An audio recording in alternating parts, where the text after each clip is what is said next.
Chelsea versus Newcastle is more often than not a close run affair, but I believe Chelsea have a trick up their sleeve to edge this one out. But what is that secret weapon, and how does it affect Chelsea's lineup going into this game? Lads, lasses, and the rest of the masses, welcome to the Forward Press. Let's look at the Chelsea team first. Wesley Fofana, Amari Kellyman and Aaron Anselmino are injured and won't feature. Misha Mudryk is still out with suspension and Christopher Nkunku still has a nagging problem. Mark Guiu, however, could be in line for a return to the bench as he recovers from his long-term injury. I'll be putting our Chelsea side into the 4-3-3, though this will change in-game into a 3-4-3. First up in goal will be Robert Sanchez. He's slowly been picking up form in the last few weeks, so let's hope for another good performance here. The back four looks strange once again, but it's something we're used to at this point. Starting at right back is going to be our player of the season, Moises Caicedo. The centre-back partnership is one we have seen numerous times now too, as Trevor Chalobah partners Levi Colwill in the right and left centre-back spots respectively. Finishing off this line will be Mark Cucurella, who, despite playing in midweek, should bring tons of energy to this fixture. Moving into midfield, let's start with the deepest player, that's going to be Romeo Lavia once again. Ahead of him will be two players that made the difference versus Liverpool, Enzo Fernandez and our talisman Cole Palmer, who hopefully is over his rut. That just leaves the three attackers, and after his assist last time out, Pedro Neto starts on the right once again. After another impressive stint against Liverpool, Noni Madueke returns to the left side, and finally, the man up top to lead the line will be of course Nicholas Jackson, who's got a big part to play in this game. Now let's briefly look at our opponents for tomorrow. Newcastle like to set up in the flat 4-3-3 and that won't change for this game, so I'll be putting Eddie Howe's side into that formation. Unfortunately for the Magpies, they have quite a fair few absentees, with captain Jamal Lascelles, Matt Targett, ex-Chelsea boy Lewis Hall and midfield engine Joel Linton all confirmed to be out, and there are concerns over Fabian Schär's fitness as well. The first player going into the side will be Nick Pope, which is odd because I thought his name was Leo. The back four is pretty strong. Starting with the right back, I'm going to be putting in set-piece expert Kieran Trippier. The centre-back partnership is the duo of the aforementioned Fabian Schär, who I think will play despite his injury, and Dan Burn. Finally, over on the left will be ex-Chelsea Academy product Tino Livramento. Moving into the midfield, let's start on the right, where Brazilian Bruno Guimaraes will start.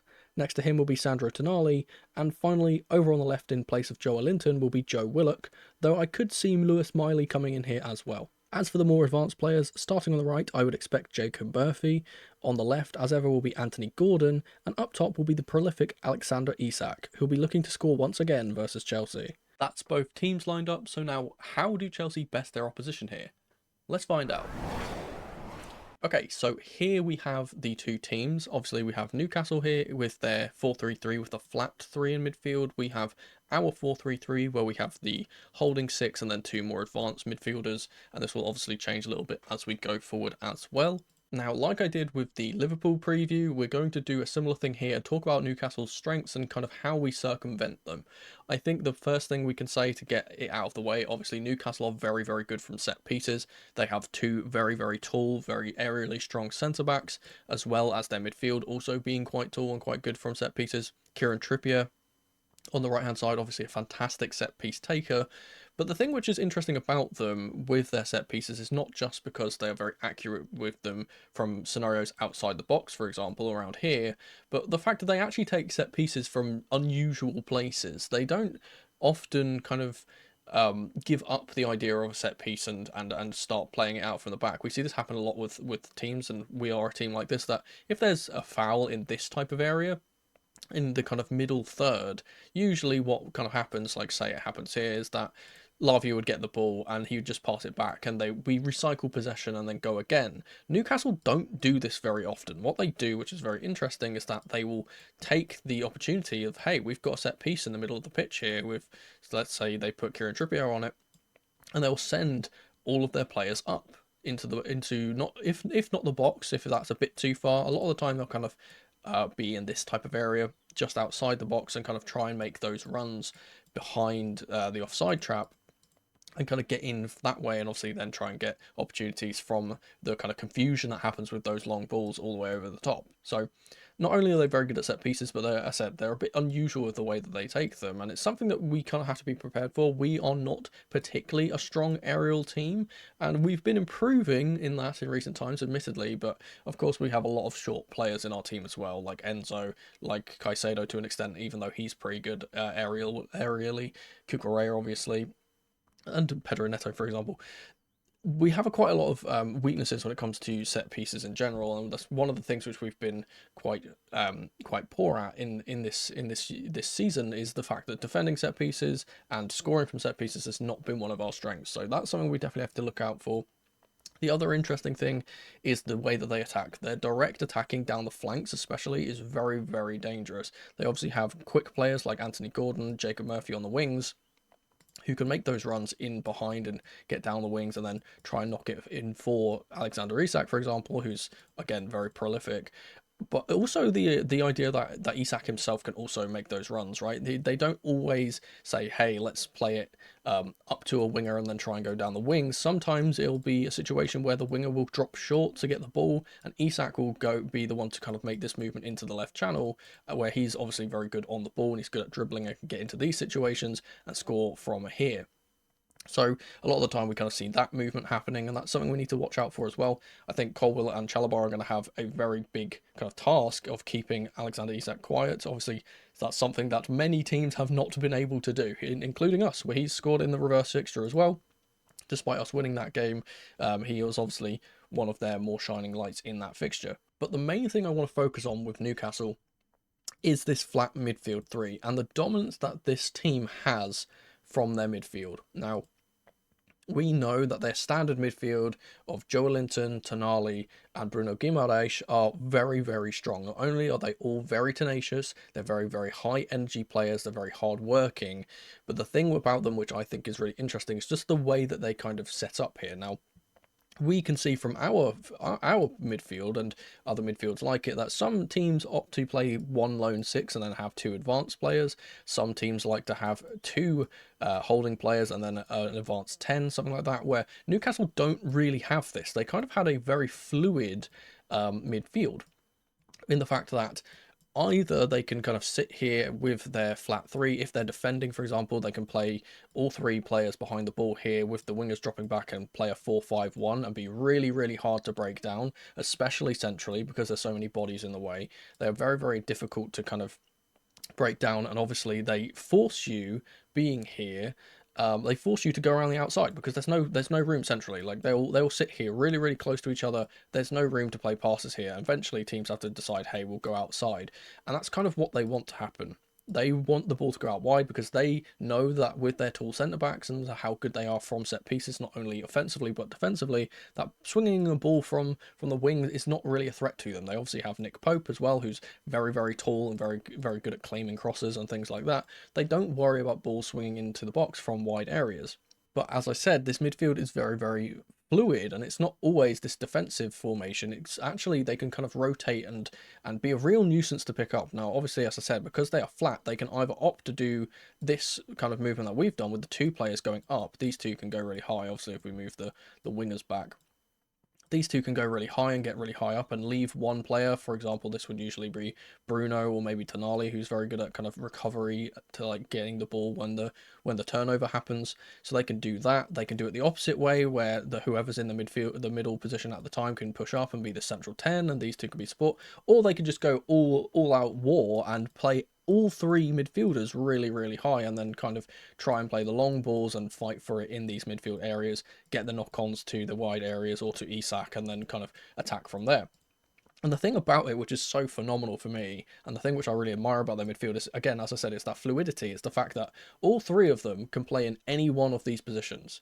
Even though they do have a preference, and they usually play Bruno, for example, on the right side, they usually play Tonali as this central player who can kind of mop up at the back, and then Joelinton as this left player. They can play all three of them in any one of those positions. So if one player goes out of position, for example, say Joelinton goes high to press someone, then Tonali can just cut across and move into this position, and then he can settle back into this, and it's very, very fluid between three of them. And it's hard for midfielders like, for example, we've got Lavia, Enzo, and Palmer here. It's hard for them to be able to track them in terms of one player being like, oh, my task is to stop this player or player X, for example. It's hard for him to do that if this player is suddenly not in this position anymore and he's now over here, or he's up advanced, or he's dropped really deep to kind of help mop up. It's very difficult for players in the midfield areas to track Newcastle's midfield because, again, not only are they so energetic and they've got so much kind of so much running between the three of them, but they also are just everywhere all the time. So it's part of the reason why they are so good in these midfield areas is they kind of smother you, right? They really, really like to smother you, not only with that movement, but again with the pressing. And this is the second thing I want to talk about their midfield and why the midfield is so strong. The pressing that Newcastle do is so, so smart, and it's very, very intense and hard to kind of play around, which is something that Chelsea are very, very good at doing. And I will kind of suggest that we do in this game, and I will talk about that a little bit later. Obviously, we spoke about it in the Newcastle game, how important someone like Lavia is for getting the ball under pressure of these presses and then getting us around the outside. I know that's still going to be important in this game, but I think it makes it much more difficult to do when you have three players that are, again, just so, so good at pressing. But it's not just the midfield press, it's actually the way that they press is very interesting. I've touched on this in the past, but for those of you that are new, it's interesting tactic that Newcastle do, especially when the ball goes out wide. Now, obviously, because they have these three players here, and as I spoke about before, they force you to go out to the wide areas. And when this happens, for example, let's say Pedro Neto gets on the ball here, they have this very interesting plan where they all kind of jump at you at the same time from three different directions. Now, this will be again, another part of their kind of philosophy is how hard their wingers work to track back and get back to defend. So obviously on this side, Anthony Gordon comes over to block this kind of out ball back to Caicedo or to Chalobah, whoever. The right-sided midfielder would come over here, or the left-sided rather would come over here to stop this pass into Palmer, and then obviously you have the fullback who's stopping him from progressing this way. And what this does is that they use the touchline of the pitch, the sideline of the pitch, as a fourth defender. They use it like it's an extra man because they know that from here, Neto can't play the ball this way because it just goes off the pitch. That makes sense. So if they block off all other options, which is these three that I've kind of put out here, Neto has nowhere to go. He will give the ball away, and then once they get the ball, again, that direct attacking. Gordon can sprint forward, they can play the ball in here, and now you can see they can kind of progress up the pitch without the extra man of Neto, for example, even being here. So they create that new opportunity for them based on the fact that we cannot escape from these scenarios. Now, this is risky, of course, because if Neto, for example, can beat this man and can go around the outside or burst past him, or say Palmer can move into space and he can get a pass through here, the way that they do this is so quick and so onto you that it's very difficult to react to this, right? They get all up in your face, and basically usually what ends up happening is they either kick the ball at you and it goes out and they get a throw in, and then from the throw in they can progress, or you kick the ball against them, you get a throw in, and then they win the ball from the throw in again with more pressure, and then starts again and they start going forward. It's very, very fun to kind of watch them operate in this way because they're so good at doing it. But for opposition teams like Chelsea, for example, it is so, so difficult to beat. Now, the reason I bring this up is because I think if we're going to win this game at Newcastle, now this is going to be a difficult game because it's at St James's Park. We don't play particularly well at St James's Park. I don't think any team does other than Newcastle, really. We are going to have to play a bit like the away team here. Obviously, we are the away team. We're going to have to play that way, which is slightly uncomfortable for what we have been doing in recent times. Of course, we like to keep a lot of possession. We like to have the majority of the ball and kind of let the opposition teams kind of try and counter-attack us and not really do it successfully. I think we kind of need to do the opposite here and actually let Newcastle be the home team, let them have the ball. And when we win the ball, when they've got players committed forward, for example, these three midfielders, as I said before, with someone like Caicedo, if we win the ball and we can play it through this line to get to our attacking players, then we get the man advantage here with a 5v4, and we can go forward and attack. Now, I think the way that we do this and the way that we kind of break down this Newcastle midfield is to completely and utterly bypass it. Just ignore the fact that the midfield is even there. It's their strongest asset, so let's nullify that by not letting them use that to their advantage. Now, I'm going to talk about the reverse fixture because I think we did this very, very well in that game, and the secret weapon that I've kind of hinted at is Nicholas Jackson, and I'm going to talk about how he operated in that game. And I'll show some in-game examples as well because there's so many of them of him doing this. But the way that we kind of broke down Newcastle's midfield before is that obviously we have this inversion. In that game, I believe it was Reece James who was playing on the left-hand side. We had Malo Gusto kind of inverting. But in this system that we play, we invert Caicedo. We get these four midfielders here. And again, I always talk about the fact that we outnumber teams, and that's part of the reason why we're so good against three-man midfields. But Newcastle are so energetic that they can kind of make up for it, and also they like to drop Isak a little bit to kind of make that kind of a 4v4. And this is the interesting thing. Now, we've spoken about this before when I kind of went over Maresca's tactics at the start of the season, and we spoke about how one of the things that he does to help facilitate play in the midfield and get more of a man advantage is by dropping the striker into midfield. Now, for Newcastle specifically, because their team is quite flat, this is difficult to do. However, in the moments when they press up and they kind of try and stop these balls into Enzo and Palmer, for example, they block these lines, Jackson can do something very interesting in the fact that he can join this midfield and make it a 5v3. If this player in the middle goes a bit too high, for example, Lavia has this straight ball to Jackson, he can turn and get his way kind of going the opposite direction. We see this so many times throughout the season. We know how good Jackson's hold-up play is. You know how good he is at facilitating his teammates. It's just been kind of the finishing that is not his best suit. And obviously, in the reverse fixture against Newcastle, he did so well. I'm going to show some examples of doing this. But first, let's talk about some other things that we can kind of do to nullify this midfield. I think the first thing that we need to kind of do here is the counter-attacking with long balls into wide areas specifically. We saw this in the reverse fixture, and again, I'll show some in-game examples of this in a second, but something that we did so well in that game was getting the ball quickly to the wide areas with Pedro Neto, for example, who was on this left-hand side at the time. We've got Madueke over here in this fixture because he's been playing there very well. And once you get the ball into these areas against the kind of run of play, or whilst they've got bodies committed forward, it makes it much easier for us to get the numbers forward against their kind of centre-backs, get 1v1 against full-backs, which is something we're very good at doing. And obviously I've spoken about this before.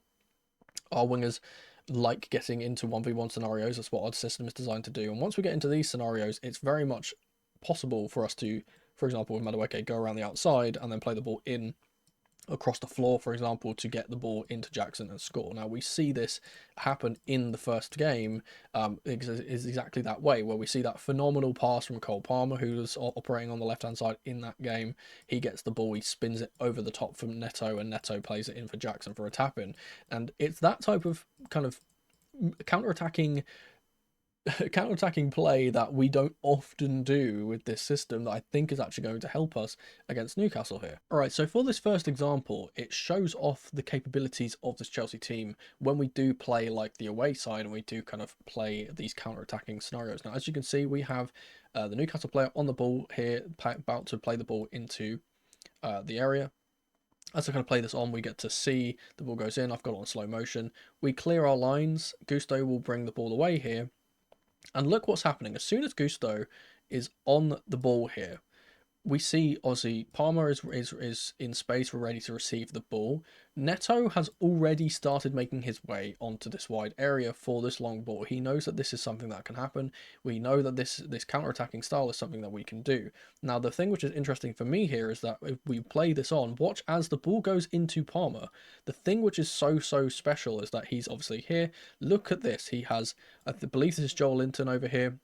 We have this player over here. I think this is Tino Livramento. I'm not sure. We have Tonali here as well pressing. We have this player here. They're all going in for Cole Palmer, right? This is what I was speaking about before, that midfield dominance of them always immediately getting onto you and making it really uncomfortable. And the thing which he does here, and this is a bit of magic from Cole Palmer especially, he gets away from that press, but even then, again, he's still being pressed here by...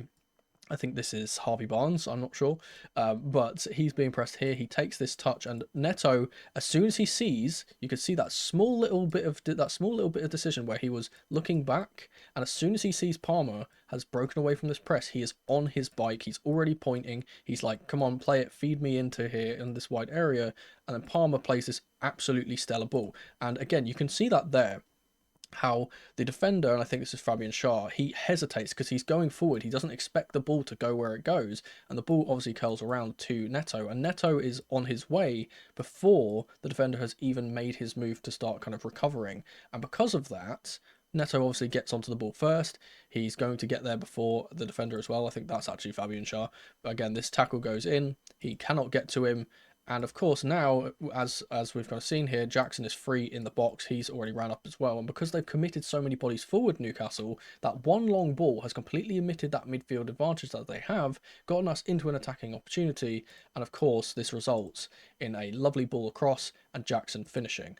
Now, again, it's something that we don't get to see very often for Chelsea because we don't play too transitionally anymore. We operate more as a team that likes to keep possession. But this is something that we can do. It's something that we have got in our locker with, for example, Madueke, who's going to be on the left-hand side, with Jackson being able to come up. And obviously, it's about baiting that press in and then playing around it, which is the other thing which I wanted to talk about in a little bit here. It's also imperative that when we do this, and I'm talking about this counter-attacking long ball style, is that we specifically play the ball out to the wide areas, and I highlighted out to wide areas because playing those long balls centrally is not a good idea.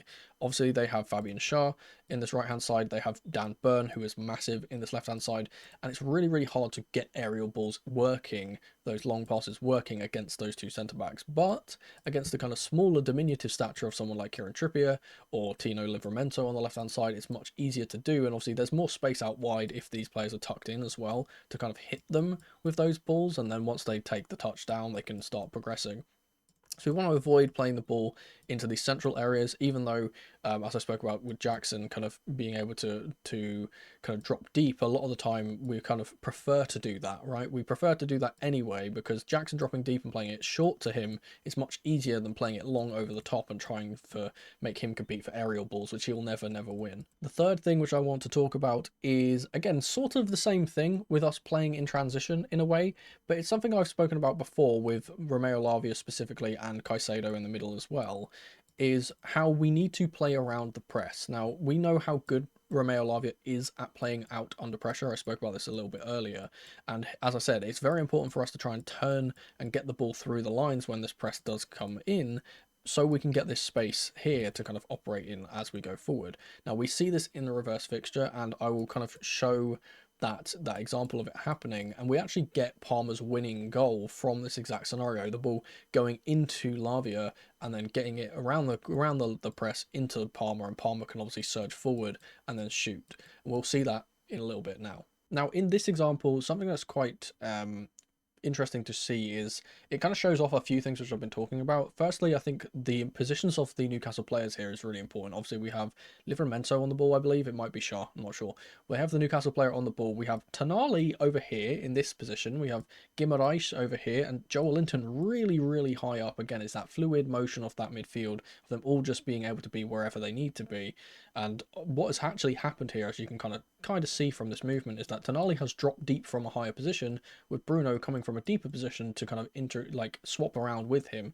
And at the same time, we see Isak, who is dropping deep to receive the ball. Now, what happens here is a little bit of what I like to call Lavia magic. He kind of does this all the time, but as we play the clip on here, the ball goes into Isak. We get this really hyper kind of aggressive press from Colwill. He does this all the time, but watch what Lavia does here. He sees that Isak can very obviously kind of just pass the ball off to Guimaraes, or, you know, get it to Jolinton, even spin this way and play it up as he kind of progresses, but he doesn't allow him to do this. Now, Colwill gets really tight, so he cannot take this touch, and Lavia gets back as quickly as possible to steal the ball when the ball goes back to these two midfielders. Now, because of that fluidity and because of the players kind of being in random positions at times and kind of being all over the place, it actually kind of leads to this mix-up from Newcastle. Like, Bruno and Tonali can't really just get themselves sorted out. They don't actually really know who's supposed to be getting this ball, and by the time they make that decision, Lavia has already got the ball. He's poked it through past that first line, and because of this situation where Newcastle play their players so high up the pitch, because they've got two midfielders here competing for the same ball. Joel Linton, who could be helping out defensively, is up in a striker's position at this point because Isak has dropped deep.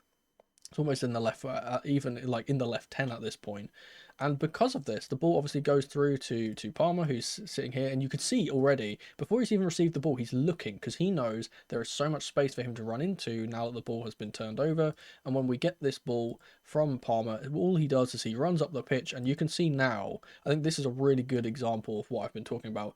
All of these players are running backwards. There is so much space for Palmer to run into here. We obviously have Jackson, who's going to try and occupy the two centre backs. We have Lewis Hall trying to get back, and Madueke is obviously running at him. But it's because, again, all three of these midfielders and Isak as well have committed into going into midfield, and as soon as we play it around them and we get it past that first line, we get these opportunities to go forward.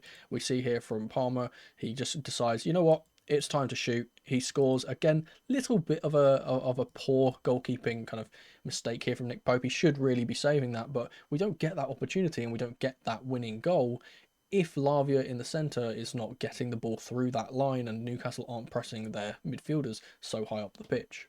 And now the final thing that I want to talk about is that secret weapon that I've been speaking about with Nicholas Jackson dropping deep.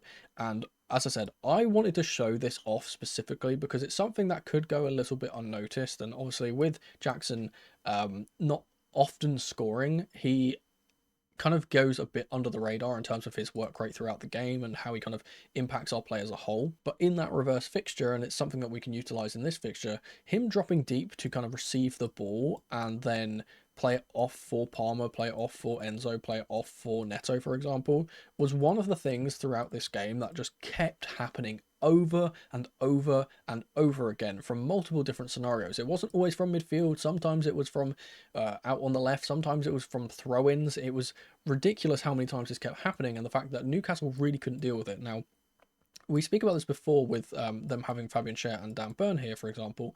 They are very, very good centre-backs, and as I spoke about, aerially they're very strong. What they are not particularly fantastic at, though, is tracking Jackson when he drops into the middle, because one of them has to go, but if one of them does go, and it's usually Fabian Schär that does this, it leaves the other one to kind of fend for themselves if there's a runner off Jackson, for example. And we saw this multiple times with Jackson kind of receiving the ball, popping it off to one of his teammates, and then one of the centre-backs being out of position where we could kind of drive forward and get the ball going. Now, as I said, I've got 7 examples of this happening, and that's just the ones which I quickly saw. I'm sure there's more of examples of this happening, but it's kept happening over and over again. And we actually get one of our goals, a disallowed goal, at the start of the game from this exact thing, and I'll show you that now. Now, I'm going to show you some examples of Jackson doing this movement and us being able to kind of get away from the midfield of Newcastle that we need to bypass so importantly from his ability to drop deep and then facilitate play that way. Now, not only do I have loads of examples of this, but they're all from kind of different scenarios. For example, this first one is from a goal kick. Obviously, Levi Colwill has actually taken the goal kick, and now the ball has gone to Sanchez. But watch what happens here as we move this clip on. That Sanchez takes one touch to set himself. He plays this pass up, and you can see he has played this into Jackson, who's dropped deep. Madueke has already made his way because he knows that Jackson is going to get this ball and then turn and try and play us forward.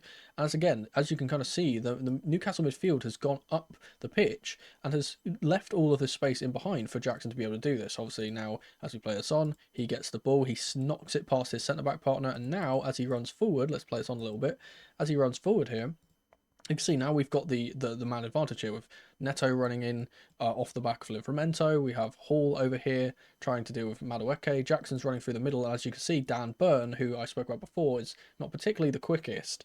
When he gets turned from this like hyper press that he's done, he's pushed up really high, and he gets turned. And obviously now we have a 4v3 in this scenario, and what we actually kind of see here as it goes on is that we do get the opportunity to kind of get an attack off here. Obviously, we get the ball to Madueke, and then he will go for a shot.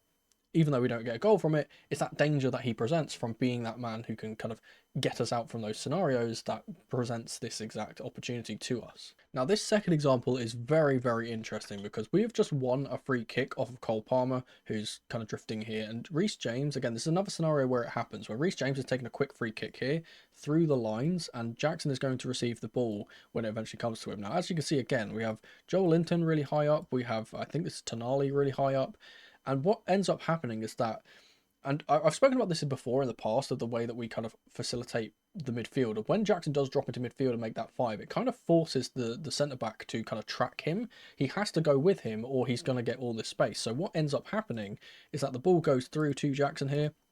And as you can see, I think it's Dan Burn again, who has gone up here to try to mark Jackson. And obviously, let's be real, there's a very big discrepancy in the agility of these two players. Jackson easily turns him, goes around, and what we see here is the ball gets played forward for Cole Palmer, and then he scores into the bottom right corner. Now, this goal would be disallowed eventually for offside, a very marginal offside, but again, you see the danger that it presents to Newcastle when Jackson does this movement. Okay, this is example number 3. We have Levi Colwill on the ball here from a free kick. Again, you can see Joel Linton's up high, Tonali is up high. We get this ball that goes straight through the middle, completely past all of them, and guess who it's to? All the way up to Nicholas Jackson, who again has dropped deep into midfield, taking a centre-back with him. This time it's Fabian Schär, because they've kind of learnt at this point that Byrne can't really keep up with him. Obviously, this is much later on in the game. And again, same thing happens. Jackson gets the ball, plays it off to Malo Gusto, and we get an opportunity going forward. And by the time that they've kind of got back here, they've obviously got back a bit quicker now because they've learned their lesson at this point. But they've got back. But again, we get this opportunity to attack from the wings, which is what we want to do. We get this opportunity for Madueke to run at Lewis Hall here, which is exactly what we want to happen. Now, this example is a little bit different to the other ones. We see that we're actually in possession here. We've got James in this kind of left centre-back role. He's playing it back to Levi Colwill over here. But again, the principles are the same. We see Isak again already on his way. He's going to start pressing here. We see Tonali up high marking Lavia. We see Joelinton up high marking Caicedo. But again, it doesn't matter if they mark those two because that's not our target here. Levi Colwill plays a great ball into the middle. Who is there to take the ball? Of course, it's Nicholas Jackson again. He's being tracked by his centre-back again. And again, watch kind of what happens here. I'll actually slow it down a little bit. We'll slow the speed down a bit so we can actually see this. But again, he turns his man, gets the ball up to Madueke, and again, we've got this same opportunity, which I keep speaking about, where now we see that Madueke is free to run at Lewis Hall. Obviously, we've got Palmer charging in here. Maybe if Madueke was a little bit more, had a little bit more vision or kind of looked up a little bit, he could see this pass into Palmer. But again, we get another opportunity from the same situation. Now, this example is an interesting one because, again, it's not from our own possession or from our free kick. In fact, this time it's actually from Newcastle's possession. They've got the ball with Dan Byrne, and again, they've got Bruno Guimaraes playing as the deeper player. We have Tonali really high. We have Joelinton really, really high with Caicedo. But what actually happens here is quite fun, is that we actually win the ball. Obviously, Dan Byrne is going to eventually play on. They play it long because of our pressure, and what happens is that our defender, I believe this is Wesley Fofana, gets the ball here and actually gets first contact of this ball. And watch what happens. Again, even from this scenario where they're playing a long ball goes up to Nicholas Jackson immediately. He takes a touch beautifully, I might add. And again, we can see here that, even though it's a bit blurry, that because Jackson's done this, Madueke is already on his bike. He knows that Jackson is going to hold up this ball, be able to play it into him and kind of get them an opportunity. And again, as we kind of play it on here, he turns, plays it into Madueke, who does stumble. But again, it's that same scenario keeps happening. We keep getting the ball from those scenarios, and if Madueke didn't slip there, we might have been in for another opportunity. Another example here, again, Reece James on the ball at the left centre-back spot. We have the Newcastle players pressing up really high. We have Tonali here. We have, I believe this is Harvey Barnes again up here. We've got Joelinton up here. And again, it doesn't matter that we're kind of being outnumbered here and they're pressing really high up here because we just completely bypass the midfield. We say, what's the point in us trying to play through their midfield when we can just go over the top into Nicholas Jackson again, who takes it down with his chest. And again, we can see the players are already seeing this happening, are like, oh, we know Jackson's going to turn. Again, this centre-back has come with him for some reason because they're trying to stop him from kind of being on the ball too much, but that's to their downfall. What he needs to do here, Schär, is actually back up and not allow Jackson to turn around him and play it in behind him. But instead, what happens is he comes with him. Again, he doesn't get the ball, and then we get the ball with Gusto's in that inverted position. Ball goes out to Madueke, and we get another opportunity into the box. Again, this happens so many times, and I'm picking out examples that I just kind of remember from the game, right? This isn't all of them. There is multiple times of this, and I'll show you one more here at the end to kind of emphasize the point. This one is from an even weirder scenario. Now, this one, as I said, is from a very weird position because it's not where you kind of expect it to happen. It's happening from a throw-in. We have it from a throw-in. This is Reece James on the left-hand side with a throw-in, and look what happens again. We can see, as I've been saying, Tonali's really high, Joelinton's really high, they've got Isak really high. I'm not sure who this is, but he's really high too. I think it might be Miley, actually, I'm not sure. We've got, obviously, again, Harvey Barnes up here. And look at James, his first reaction is look at where Jackson is. Try and find Jackson, even from a throw-in. The ball thrown in, and even though his throw-in is quite lame actually and ends up short, it bypasses this entire midfield area because Jackson goes in. And again, who's there to try and stop him is the player that is too late because he's dropped deep. He gets the ball, gets first contact. This player's gone really, really tight to him, spins him around, and though he gets the foul here, we get to play on through Romeo Lavia and then go up the pitch. And again, now we get Madueke and Gusto playing in, and we get another opportunity. Now, obviously, if Madueke was able to get on that ball, we'd be in much better position. But again, it kept happening over and over and over again. And I think that if we play Newcastle again and they do the same thing, with the fact that we are a much better team and a much better kind of, we understand the system a lot more now. If they keep doing this and keep making these mistakes, because I do think they will have the same centre-back partnership, and obviously they'll have three or 2/3 of the same midfield as well. They'll probably have Willock in instead of Joel Linton, who, admittedly, Joel Linton is the one that kind of goes the highest out of all of them. If they keep playing this way, we will absolutely open them up over and over again. And now we've got kind of more faith and more kind of production from our wingers. For example, Madueke on the left hand side has been very, very good.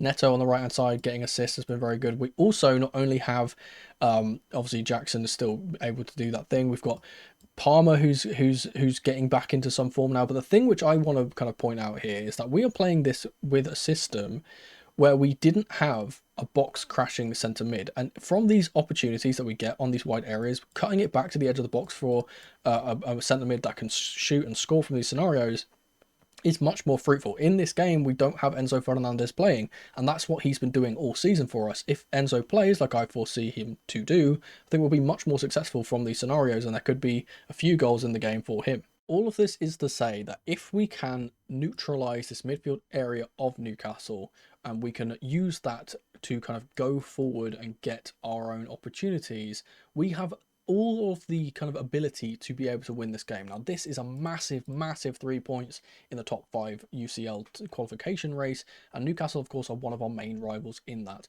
Guessing a win here at their home stadium would be absolutely phenomenal for us and would pretty much guarantee that we would qualify as long as we beat one of the other teams in this next 3 games rather. And again, if we can, this is a big statement win against a team that is very, very game. Although they have a few injuries that will kind of hamper them, they will be very, very full strength here. It's going to be a fantastic game. We have to wait and see whether Chelsea can do these things, and hopefully we can come out the back of it with another 3 points on our quest to get UCL qualification. Thank you guys so much for watching as ever. Remember to subscribe for more content like this, and if you enjoyed the video, please leave it a like. It helps the channel so much. I'll be live streaming before the game tomorrow to react to the lineups and stuff. We also do bingo on there, so come through if you are able. And remember, football can be as simple as black and white.